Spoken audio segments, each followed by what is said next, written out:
19ª giornata del campionato di promozione per il Ginore C. Lo stadio romano è il teatro della sfida tra Carlentini e Città di Torregrotta. La formazione di mister Borelli, che sembra ormai condannata alla retrocessione, affronta la formazione di mister Mignielo, una formazione in piena corsa per i playoff.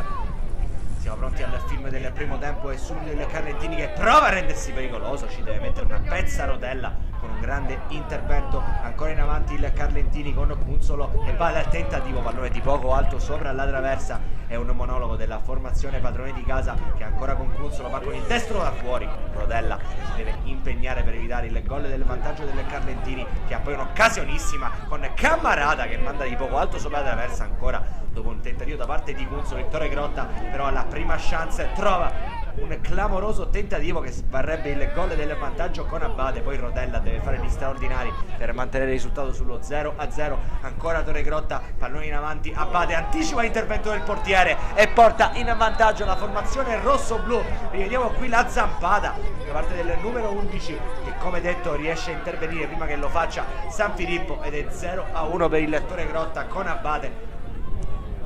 Vantaggio i torresi, sembra andare bene oggi, ma il Carlentini trova immediatamente il gol del pareggio al primo tentativo. Riesce a farlo con Mangiameli che chiude l'1-1 e chiude anche il primo tempo. Infatti lì a poco arriva il duplice fischio da parte del direttore di gara che manda le due squadre al riposo. 1-1 tra Carlentini e Torregrotta, botta e risposta tra Abate e Mangiameli. Un buon avvio per la formazione padrone di casa, poi il gol del Torregrotta, poi il pareggio ancora una volta del Carlentini. Calcio di punizione potente per il Torregrotta che apre questo secondo tempo con Brigandì, ma arriva il gol del vantaggio da parte di Sinatra. Adesso è 2-1 per il Carlentini.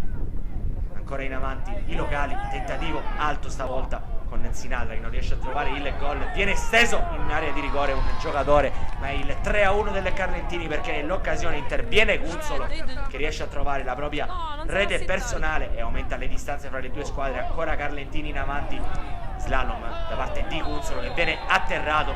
Il direttore di gara allora indica il dischetto, sarà calcio di rigore. Carlentini ha l'occasione di chiuderla definitivamente, parato da Rodella, ma sulla ribattuta ancora una volta il Carlentini trova il gol con Sinatra, doppietta per lui, 4-1, poker servito per il Carlentini. Buio pesto in casa Torregrotta che deve ancora difendersi, calcio di munizione, è uno schema, il pallone dentro verso Cunzolo, Rodella lo anticipa, cambio per la formazione torrese, esce Alessandro ed entra Cuttone, calcio di munizione per il Torregrotta, smanaccia Sanfilippo in qualche modo, tentativo di Sofia, entra la spada ed esce Caselli. Arriverà anche il triplice fischio di lì a poco. Il Torregrotta resta a 8 punti in classifica, all'ultimo posto vola invece il Carlentini a 31 in piena zona playoff. Per il Torregrotta l'ennesima sconfitta.